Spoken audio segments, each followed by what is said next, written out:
problemas classificatórios de doenças mentais, eles passam por questões de várias áreas, desde a área médica até a área política, social. As principais referências, elas são extremamente cuidadosas, né? A principal que nós temos hoje ainda é o DSM-5, que é o Manual Diagnóstico Estatístico de Transtornos Mentais. E a grande mudança que ocorreu do DSM-4 para o DSM-5 é que até o DSM-4 a gente tinha uma distinção entre síndrome de dependência ao álcool e tinha uso abusivo de álcool. O DSM-5 conseguiu amadurecer um pouco mais nesse raciocínio e ele descreve hoje o que é mais real. A síndrome de dependência ao álcool, que ela é aceita pela OMS desde 1977, ela se preocupava um pouco mais com a parte física e um pouco menos com a parte psicológica. Por exemplo, a pessoa bebe durante bastante tempo, então o cérebro tenta combater essa ação depressora do álcool produzindo algumas substâncias. Uma delas é o glutamato. E aí, quando a pessoa para de consumir o álcool, o cérebro ainda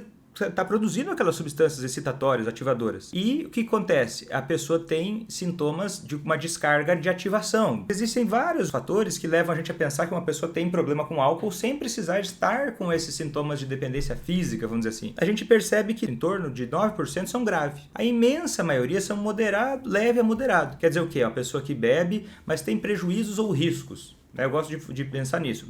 Fora questões físicas, que é o quê? Abstinência, tolerância, riscos ou prejuízos. Tem gente que fala assim, mas o alcoólatra prefere o bar do que a família. Ela ignora que é um sintoma da doença. A pessoa passa tempo demais bebendo e vai perdendo coisas muito valiosas da vida, como, por exemplo, ficar com a família. Seja bem-vindo, seja bem-vinda ao podcast Parte da Solução. Nesse programa nós falamos sobre estratégias para você fazer quem você ama parar de beber sem deixar de cuidar de si. Eu sou Luciana Rangel. Eu sou Vitor Blasius. E o tema de hoje é: quem não bebe todos os dias é alcoólatra? Bom, o uso abusivo de álcool é responsável anualmente por em torno de 3 milhões de mortes, segundo dados da OMS. Os malefícios das bebidas eles são palpáveis e quantificáveis. Mas ainda o conceito do alcoolismo tem seus limites tênues, né, ao considerar os estudos científicos e pode trazer dúvidas também ao avaliar se o consumo de bebidas realmente está sendo prejudicial a pessoas que amamos. Dr. Vitor, a gente gostaria de saber primeiramente o que se sabe sobre o alcoolismo hoje e qual é o consenso da comunidade médica sobre esse assunto. É uma boa pergunta, ampla. Eu espero que ao longo desse episódio eu consiga ir respondendo ela aos poucos.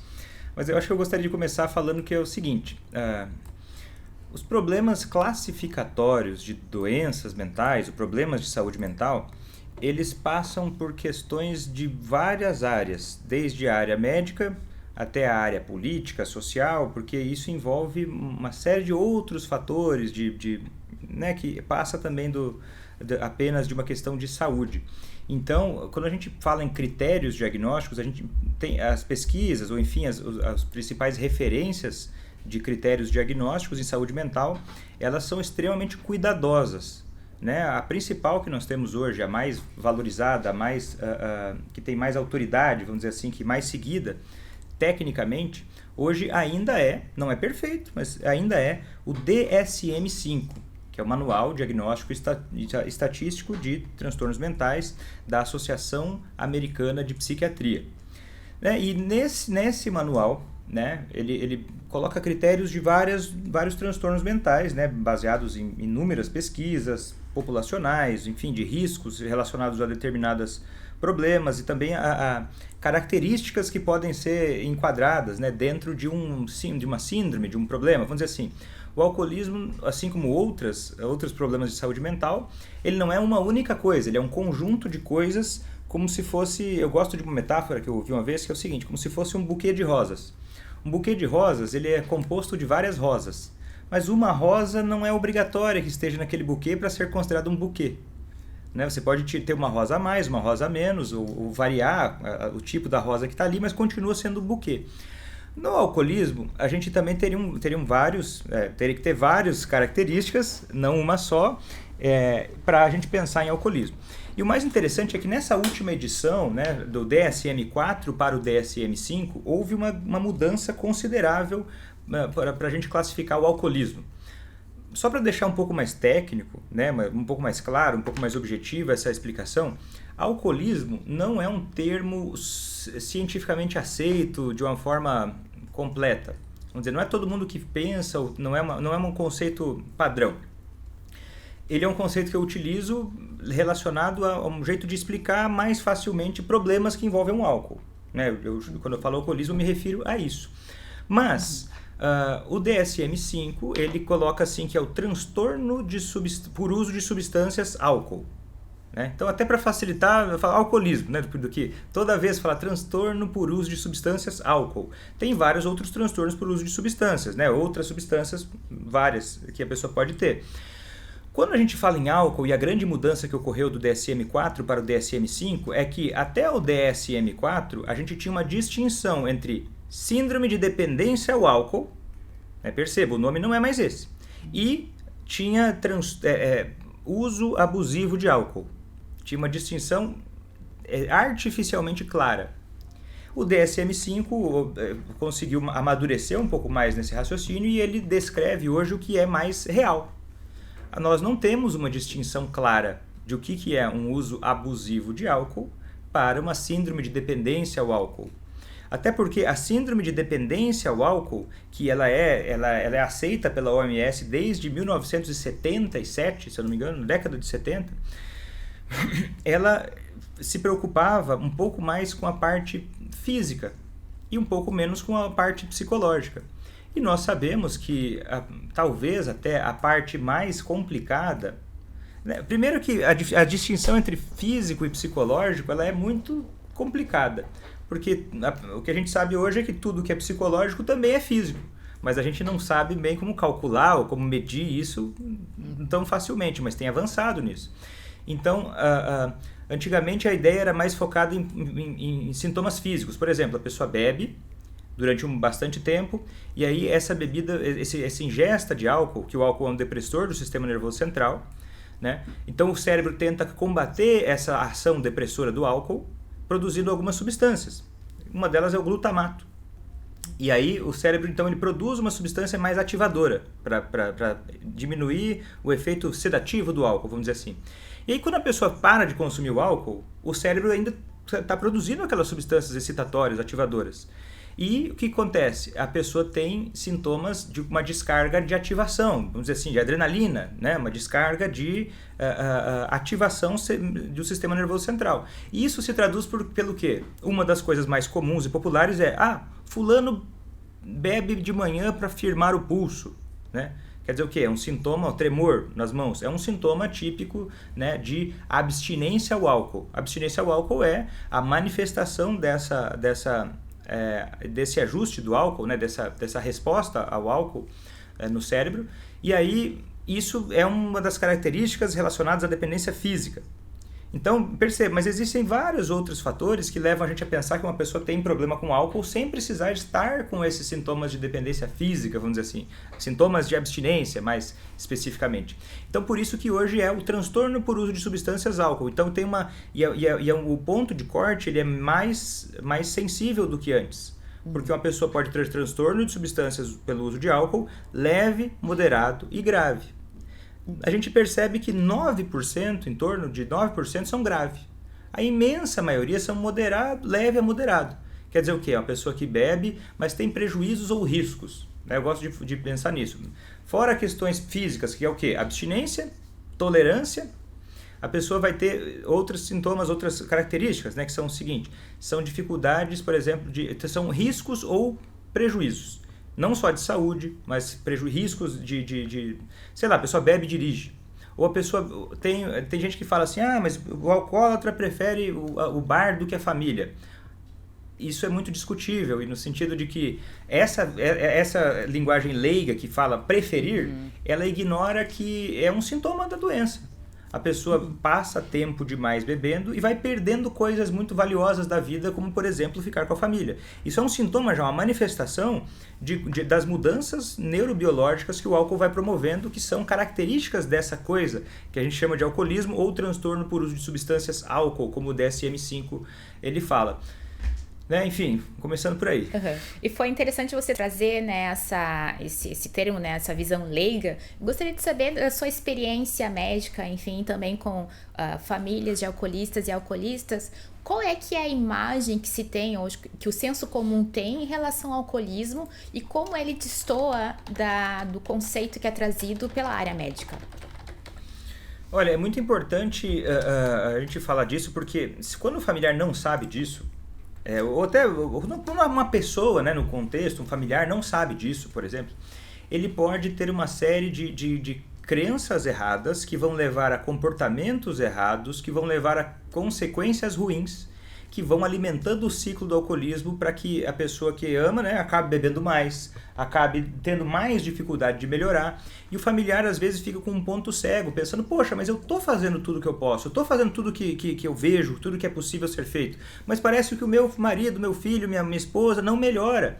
Porque a pessoa tem uma imagem do alcoolismo e de como deve lidar com o alcoolismo errada, absolutamente afastada dos conhecimentos científicos ou meramente de qualidade que nós temos, né?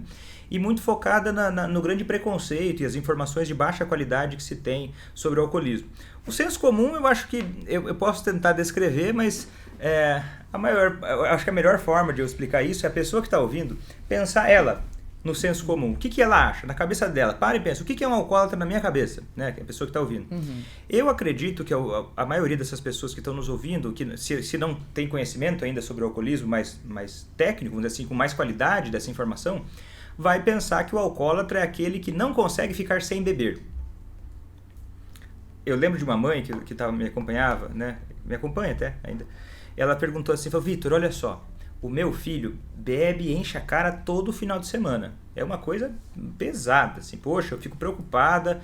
E aí, eu assim, na minha ansiedade, eu cheguei e falei para ele, meu filho, eu acho que você é um alcoólatra. Ele falou, não, mãe, eu não sou não. Ah, é, meu filho? Então, vamos ver. Vamos ver se você consegue não ficar sem beber esse final de semana aí. E ela achou que ele não ia conseguir, já que ele é um alcoólatra, ele não vai conseguir. E o que acontece? Ele foi lá e conseguiu ficar sem beber. E aí ele usou essa informação e falou, viu mãe, como eu não tenho um problema com álcool, agora pare de me encher o saco. Uhum. Ela cavou o próprio buraco que fez ela tropeçar. Por quê? Sim. Porque ela tinha na cabeça dela que o alcoólatra é uma pessoa que não consegue ficar sem beber. Ela tinha esse buquê dela, era obrigatório, no buquê dela essa flor era obrigatória. Obrigatório não conseguir ficar sem beber. Daí o filho talvez tivesse pouco ou nem tivesse sintomas de abstinência física, conseguia ficar uma semana sem, ainda mais quando ele tem uma motivação grande para fazer isso. Quer dizer o quê? Poxa, minha mãe me enche o saco, eu ainda não percebo que eu preciso parar de beber, eu ainda não percebo os prejuízos que já estão aí, mas eu não quero que minha mãe me enche o saco mais, eu quero que ela pare, eu quero poder ficar tranquilo, continuar do jeito que eu tô. E aí a mãe dele dá essa oportunidade, ele, puxa, nossa, claro que eu vou ficar sem beber esse final de semana para poder parar de me encher o saco. Para ela parar de me encher o saco e eu justamente poder continuar bebendo até mais, sem ela me encher o saco, porque eu já provei que eu não tenho alcoolismo. Né? Então é um senso comum que atrapalha. Eu já vi até profissionais, até psiquiatras, eu já vi, que eu inclusive alguns mais próximos a mim, que eu conversei com eles, eu falei, fulano, tudo bem, não é a tua área, a gente não sabe tudo. E aí que ele dizia o seguinte, mas eu vejo se a pessoa é alcoólatra ou não, eu falo, você consegue ficar um mês sem beber? Quanto mais alcoólatra uma pessoa vamos dizer assim, é a maior chance, quer dizer, talvez não seja justo dizer quanto mais, a maior chance, mas assim, uma pessoa alcoólatra, uma pessoa que tem alcoolismo, ela vai ter várias mudanças cerebrais para levar ela a valorizar mais o álcool. Não necessariamente gostar mais de álcool. Muitas vezes sim, gostar mais também, gostar no sentido mais de prazer imediato, não do cálculo geral, mas vai levar ela a valorizar mais o álcool, de uma forma ou de outra. Então, se a pessoa tiver um contexto em que ela puder, depois de um esforço temporário, ela se sentir mais, ter a ideia de que ela vai se sentir mais livre, ou assim, com menos prejuízos para continuar bebendo, ela tendo alcoolismo, ela vai até agarrar essa ideia. Né? É capaz até de, ou ela vai esconder o que está bebendo, ou ela vai passar um tempo sem beber, sonhando no dia que ela vai poder beber mais tranquilamente, sem ninguém encher o saco. Então, não ficar sem beber. Uma pessoa que tem alcoolismo, ela consegue sim ficar sem beber.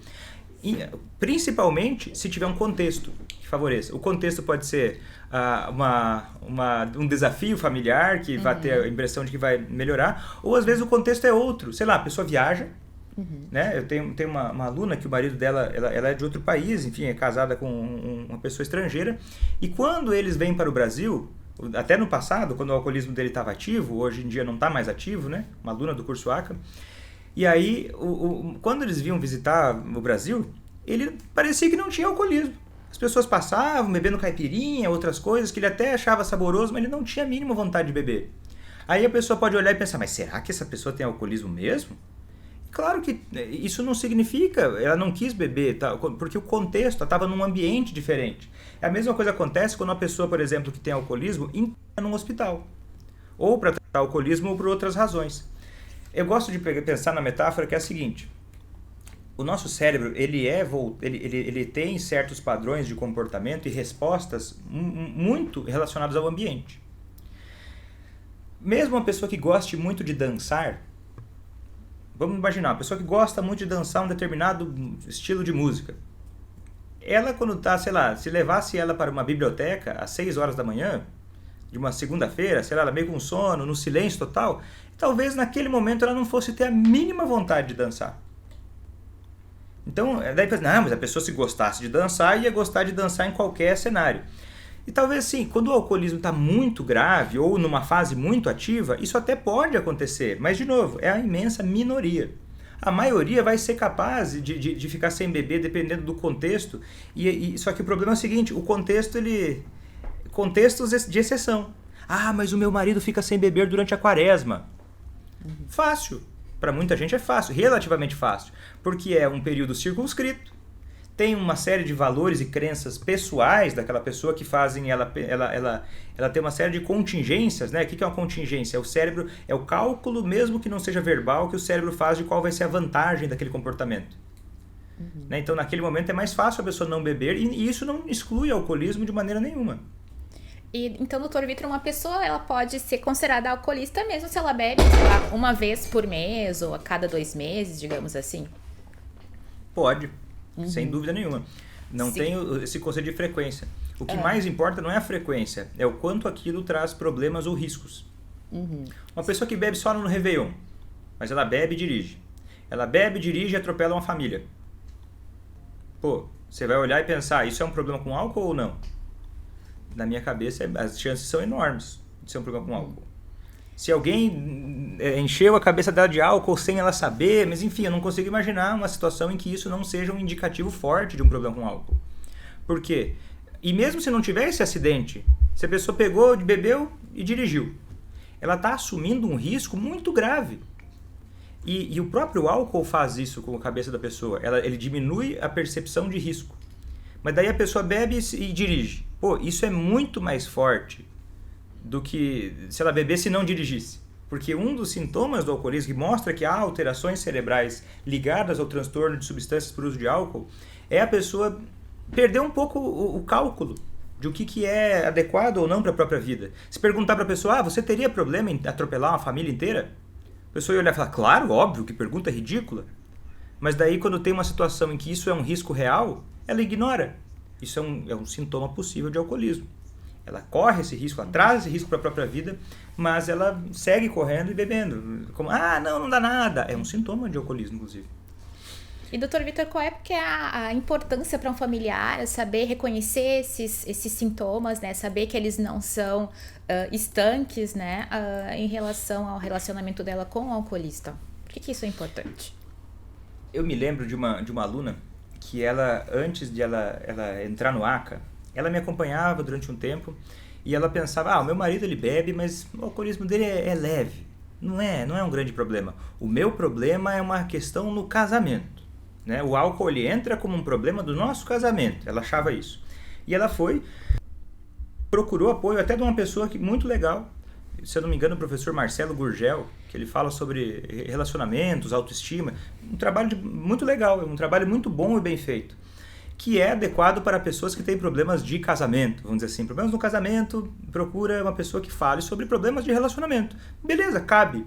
Agora, quando a gente coloca álcool no meio, aparece um problema que não dá para lidar de outra forma. Isso vale para quase tudo.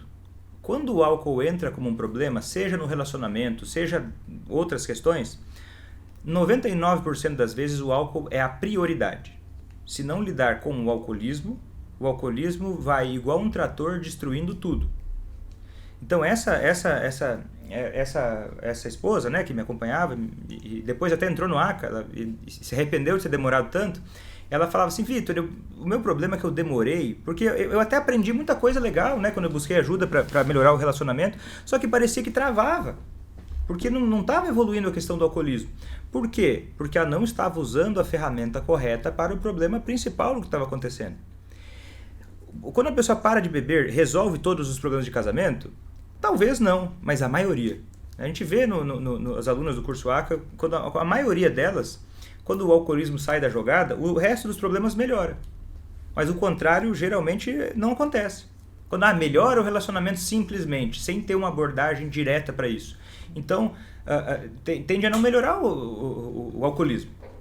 Porque o alcoolismo é o problema principal. Então, se a pessoa não souber, achar que meu familiar ele bebe só final de semana, ou ele não bebe todos os dias, o problema não é álcool. Isso é uma grande ilusão. Isso é uma grande, claro, isso tem a ver com várias questões, inclusive eu tenho vergonha, não, se o meu marido for alcoólatra, eu fico com vergonha disso, porque na minha cabeça, um alcoólatra é um sem vergonha, um alcoólatra é uma pessoa que está no estágio terminal. E aí a pessoa, às vezes, por nutrir preconceitos que não tem nada a ver com a realidade, ela se atrapalha para enxergar que realmente talvez a solução para o que ela está vivendo seja mais simples do que ela imagina. Não que é simples, não é fácil, mas é mais simples do que imagina. Né? Entendendo, por exemplo, que o alcoolismo não é necessariamente beber todos os dias. Né? E entender isso ajuda a pessoa a buscar o caminho correto, né? Para hierarquicamente, né, dar atenção para o que é mais importante, que é atacar a doença do alcoolismo. Uhum. E falando em atacar a doença do alcoolismo, doutor Vitor, a gente falou até agora sobre familiares. Mas e para o alcoolista por si só? É importante que ele admita a condição dele e por quê? Não é que assim... não sei se a gente até já fez um podcast sobre isso, talvez valha a pena se a gente não fez, eu não me lembro agora se a gente já fez ou não. Uhum. Mas eu vou tentar responder isso de uma forma mais simples, eu já respondi isso várias vezes, né? Uhum. Mas é muito importante essa pergunta, que é o seguinte: não é necessário admitir que é alcoólatra para parar de beber e melhorar do alcoolismo, porque admitir envolve um jogo de poder. Um jogo de poder envolve questões muito íntimas da autoestima de cada um. E um senso de autoestima, por mais atrapalhado que seja, ele é necessário para uma pessoa se manter ligada à vida. Né? A gente não tem o direito de tirar da pessoa aquilo que nutre a autoestima dela. E isso pode ser fantasioso de várias formas. Uma pessoa pode nunca acreditar que tem alcoolismo e nunca mais beber. Isso não é só uma opinião minha. A gente tem várias pesquisas que mostram caminhos para fazer alguém parar de beber. Admitir que o alcoólatra não é um caminho necessário e muitas vezes ele inclusive é um caminho que atrapalha, ele demora mais na jornada. Então a pessoa não precisa admitir que é um alcoólatra para parar de beber. E é o seguinte, da onde que as pessoas tiram isso? Elas tiram isso, elas extrapolam de um conceito que vem da filosofia dos Alcoólicos Anônimos, né, dos 12 Passos. Alcoólicos Anônimos é um grupo leigo que traz um caminho que eles nunca se apegaram a dizer que o caminho deles é melhor do que os outros, mas eles têm lá certos passos que eles fizeram para melhorar, para conseguirem parar de beber. E aí, algumas pessoas extrapolam, e um dos passos, né, se eu não me engano é o primeiro passo, ele diz, olha, eu preciso admitir que eu sou um alcoólatra e que eu sou impotente perante ao álcool. Ele é um conceito que os Alcoólicos Anônimos usam, e eu não estou dizendo que o Alcoólicos Anônimos é uma porcaria, nem nada disso. Tem o seu lugar, pode ser útil para algumas pessoas, tem evidência científica de que pode ajudar muitas pessoas, não é para todos, e assim, não dá para extrapolar esse conceito para outros lugares, né? Não é porque tem gente que se dá bem com Alcoólicos Anônimos que uma pessoa pode individualmente ter o benefício de admitir que é um alcoólatra, que o familiar vai ter algum benefício em fazer o outro admitir que é um alcoólatra. Inclusive, os Alcoólicos Anônimos, em geral, né, aqueles de qualidade, nem todos são, porque é um grupo leigo heterogêneo, aqueles que são de um pouco mais de qualidade, eles jamais vão forçar uma pessoa a admitir que é alcoólatra. Elas nunca vão bater de frente, porque elas entendem o mínimo sobre como ajudar uma pessoa a mudar um comportamento e percebem que isso é absolutamente contraproducente. Né? Isso é uma coisa muito pessoal, a pessoa vai admitir ou não que tem um problema desse. É a mesma coisa falar, eu preciso admitir que eu sou gordo para eu começar a fazer uma dieta, eu preciso admitir que eu sou gordo para começar a fazer academia. Eu não acredito que precisa admitir. Não acredito que precisa admitir. Né? Até porque eu mesmo, várias vezes eu tô acima do peso, e eu não olho muito para isso, eu vou direto pensando na solução, porque me incomoda um pouco. Então, eu tô brincando um pouco com isso, mas se a gente parar para pensar, a gente vai chegar numa conclusão de que o destino, se ele for a prioridade, a gente não vai se perder com besteiras no meio do caminho. Porque tem coisas que são fundamentais, outras não. Essa não é uma questão fundamental para fazer alguém que ama parar de beber. E Dr. Vitor, que aspectos assim você pode citar da sua experiência médica que corroboraram essa ideia de que realmente não é necessário que o alcoolista ele admita, digamos, a doença para conseguir chegar à sobriedade? Principalmente no começo do meu treinamento, eu tinha essa crença de que eu precisava classificar a pessoa e eu precisava que ela acreditasse naquela classificação e eu criava uma ideia na minha cabeça muito fixa e queria colocar aquilo goela abaixo. E eu colhia muita resistência dos pacientes. Eles passavam a maior parte do tempo defendendo a ideia de que não tinha um problema com álcool. E aí quando eu larguei o rótulo, e tecnicamente, quando a gente vai estudar mais a fundo, e se alguém tiver interesse profissional nisso, pode procurar, por exemplo, técnicas de entrevista motivacional, vai perceber que essa abordagem, esse estilo de condução da conversa, ele é absolutamente fadado ao fracasso. Então, e eu comecei a sentir na pele isso. No começo eu ficava irritado, eu até nem queria continuar muito com essa área, porque era difícil para mim a autoestima, eu me sentia incompetente, eu achava, e na época eu era muito vitimista nesse sentido, e eu ficava achando que o problema eram os pacientes. Não, esses pacientes aí que não querem se ajudar. Hoje me dá um pouco de constrangimento de revelar isso, mas eu revelo porque eu acho que é útil, outras pessoas também podem ter sentido isso.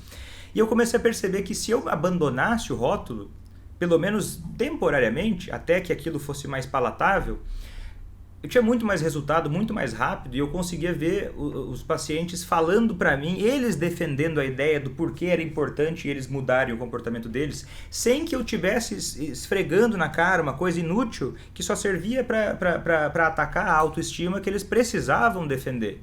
E aí eles estavam precisando defender algo que ligava eles à vida, e eu tentando atacar uma coisa que não tinha nada a ver, talvez por soberba, talvez por arrogância, ou por, como resultados talvez da minha insegurança no início da minha carreira, que levavam talvez a agir assim.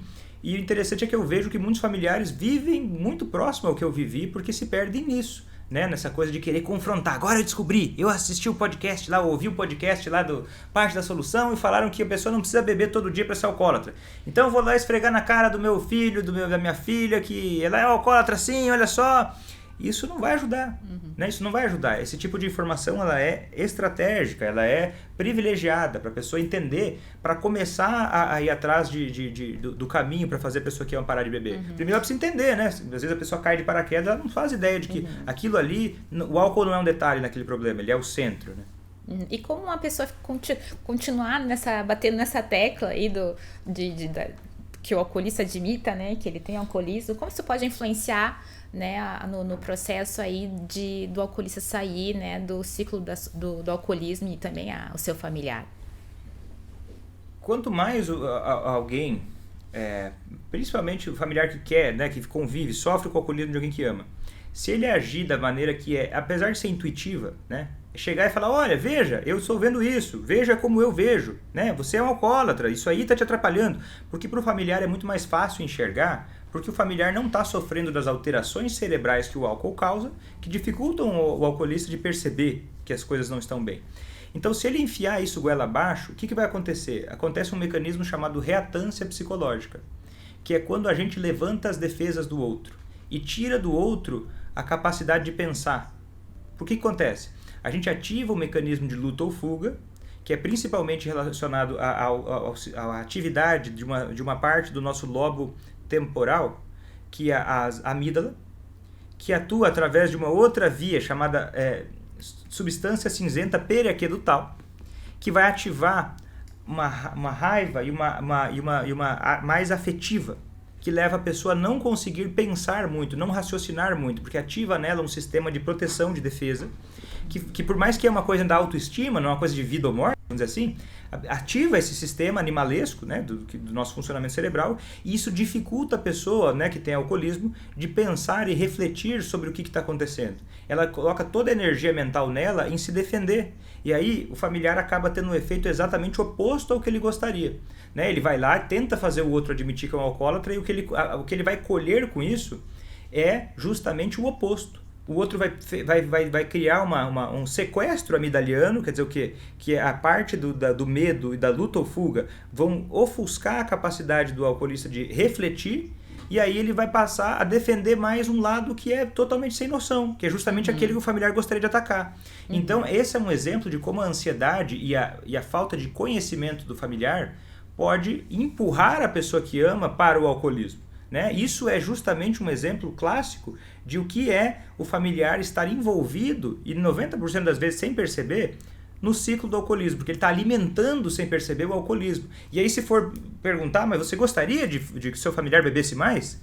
A pessoa diria, não, jamais, é o oposto que eu quero. Só que por falta de conhecimento, e às vezes por ansiedade, ou talvez até como eu era no começo, por arrogância, né, por insegurança e arrogância, às vezes a gente acaba atrapalhando o processo que a gente quer que precisa muito que aconteça, né? E o problema é que o impacto disso é muito doloroso, né? Muito doloroso para o familiar, é doloroso até para o alcoolista e muitas vezes até para outras pessoas, né? Porque o alcoolista não vive sozinho, ele tem muitas vezes uma mãe, um pai, um filho, né? E são várias pessoas que acabam sofrendo muito as consequências disso, né? Um ciclo de dor que não dá pra gente olhar só para uma pessoa, né? Ah, aquele lá é o culpado, aquele lá não é o culpado. Eu acho que se tiver um culpado é a doença. Né? Se é que tem um culpado, é uma coisa da natureza, vamos dizer assim, do jeito que as coisas são, mas eu acho que não é a questão de alguém ser culpado, mas é que existem ações e reações, e cada um tem um papel e que pode ajudar muito ou atrapalhar muito, né? Esse é um exemplo de atrapalhar. E você poderia citar um exemplo de uma aluna ACA que conseguiu passar por essa experiência de fazer ajudar, enfim, quem ela ama a parar de beber, e o familiar, né, o alcoolista, ele não tinha essa ideia não admitia, digamos, ser alcoolista?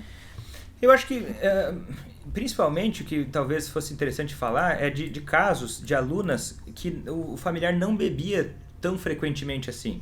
Porque tem gente que fala assim, Vitor, mas eu não sei se para mim é o caso de eu aprender sobre o método ACA, se eu preciso disso ou não, porque o meu... Vitor, eu não sei se vai funcionar para mim, porque o meu familiar, ele bebe, sei lá, a cada 15 dias. Ele bebe mais esporadicamente, a cada 2 meses, ou a cada mês, né? Não bebe com tanta frequência, assim, não é todo final de semana, ou não é todo dia. E aí tem várias alunas que isso já aconteceu, né? Várias alunas que o familiar não bebia todos os dias e conseguiu fazer a pessoa que ia parar de beber.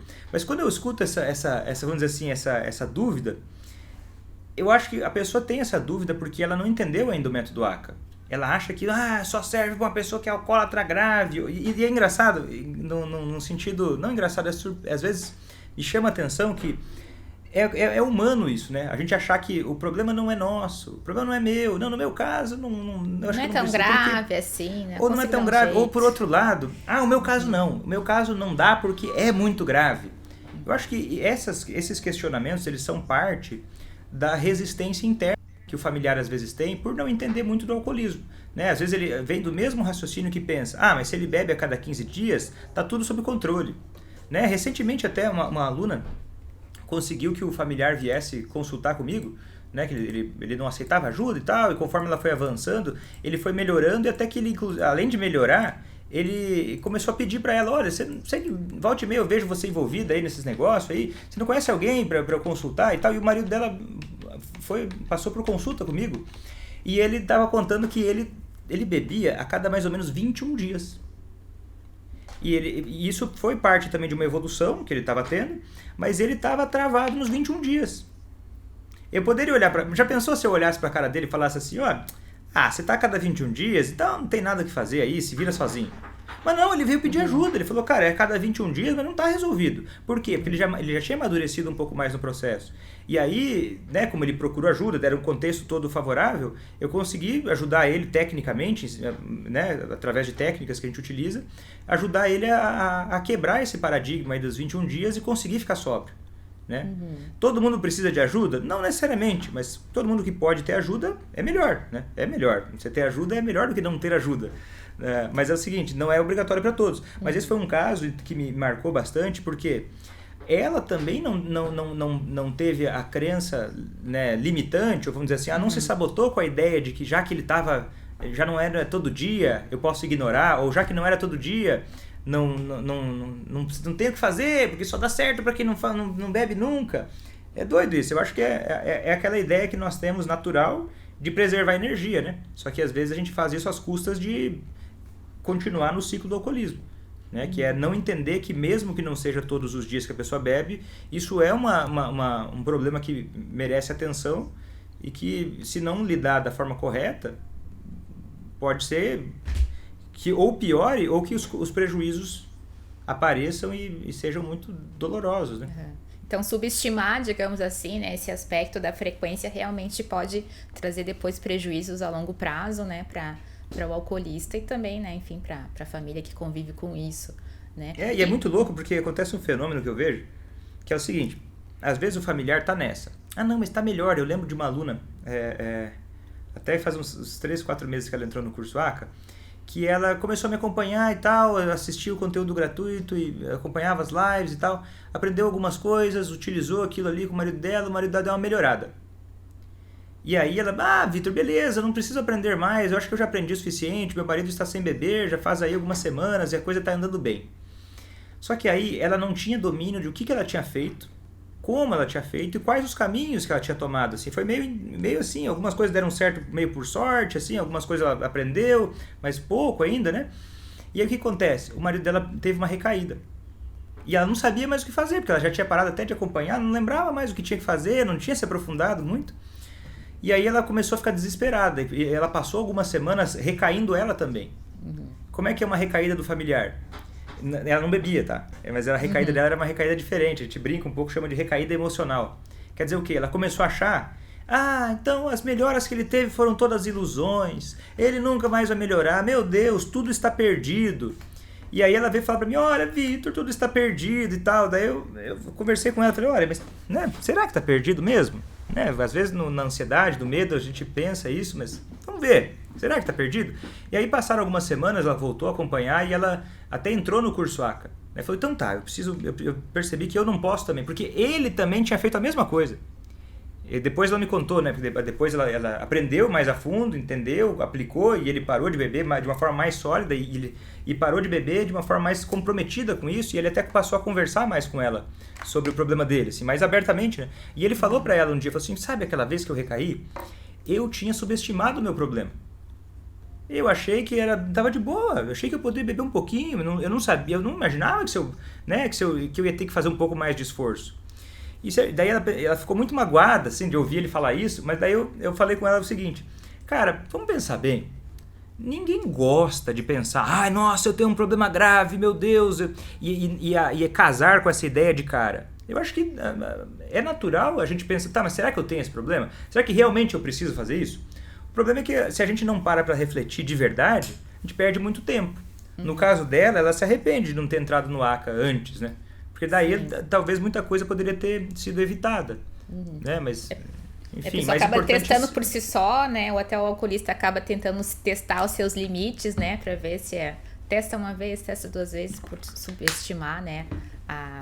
O alcoolismo, né? E a gente acaba voltando pro ciclo do alcoolismo, né? Então, é algo realmente que, de repente, uma mensagem interessante é a questão de não subestimar, né, o alcoolismo, não subestimar também, não fixar, digamos assim, né, o conceito de alcoolismo para o que é de senso comum e também observar, mas também não ficar trazendo para o alcoolista como algo que ele deve engolir, né? Você deve admitir que é assim para conseguir... É o raciocínio que eu gosto de repetir, que é o seguinte, para fazer alguém que ama parar de beber, é uma questão de mentalidade que vai te ajudar, né, junto com o conhecimento, né, das técnicas, das estratégias do curso ACA, é entender que é muito importante, quanto mais importante é para você que as coisas melhorem, você precisa nutrir uma mentalidade de não alimentar o desespero, né? Não é para, agora eu vou ficar apavorada, mas também não alimentar a ingenuidade. De achar que, agora eu não preciso mais ter atenção nenhuma para isso, ou agora tá tudo ganho. Porque eu acho que na vida isso é ter maturidade, inclusive. Não só para fazer quem ama parar de beber, mas é ter maturidade, né? Você é um profissional, se destacou. Poxa, eu me destaquei, eu estudei, me dediquei e agora eu virei uma pessoa de excelência. Fica sem estudar durante 5 anos. Você não vai continuar sendo tão excelente assim. A gente tem que continuar, vamos dizer assim. Ou sei lá, agora eu entrei em forma, poxa, eu não vou nunca mais, eu vou parar de fazer academia, vou parar de me alimentar bem. Não, talvez o esforço para manter, né, já que você tem um hábito de se exercitar ou se alimentar melhor, seja menor. Só que, claro, porque já virou um hábito, seja menos esforço do que foi antes. Mas se você abandonar isso e ter a ingenuidade de achar que, olha, você vai poder passar um mês inteiro chutando balde que não vai dar nada, é um grande risco de você se perder. Isso vale para qualquer área da vida, né? Na verdade, fazer quem ama parar de beber, o maior esforço inicial é de aprender a fazer isso, né? E de começar a colocar as técnicas na rotina. Depois que coloca na rotina, a pessoa já vira um hábito, já fica mais normal agir da forma correta, já fica mais uma resposta quase que automática, né? Com muito menos esforço que foi antes. E aí, nesse momento, a pessoa não pode se encher de soberba. Nunca mais terá risco nenhum. Não, a vida é complicada, tem tragédias que acontecem e exigem mais de todo mundo, né? Agora eu tô autocentrada, agora eu tô bem, agora eu aprendi a lidar com minhas emoções, eu aprendi a me comunicar, mas daí acontece uma catástrofe na própria vida, você vai passar um período que você não vai estar 100%, você vai ter mais dificuldade. Agora, a gente não pode se desesperar e achar que isso coloca tudo a perder e nem ser ingênuo de achar que nunca mais eu preciso me preocupar com nada na minha vida. Não, você precisa manter bons hábitos e manter consciência sobre aquilo que é um problema que exige ter algum alerta e aí sim, claro, poder relaxar. Mas se relaxar e ter segurança e confiança não é ser ingênuo, né? É diferente. Sim. Acho que esse é um bom resumo de entender que, olha, seu familiar não bebe todos os dias, não seja ingênuo, né? Não se desespere, mas também não seja ingênuo de achar que, não, porque o alcoolismo ele se alimenta muito da ingenuidade, tanto do alcoolista quanto do familiar. Então, gente, sem desespero, mas também sem ingenuidade, a gente espera que vocês continuem seguindo o nosso podcast para o nosso próximo episódio também ter mais estratégias para fazer quem você ama parar de beber, sem deixar de cuidar de si. Até a próxima. Então é isso aí. Tchau, tchau.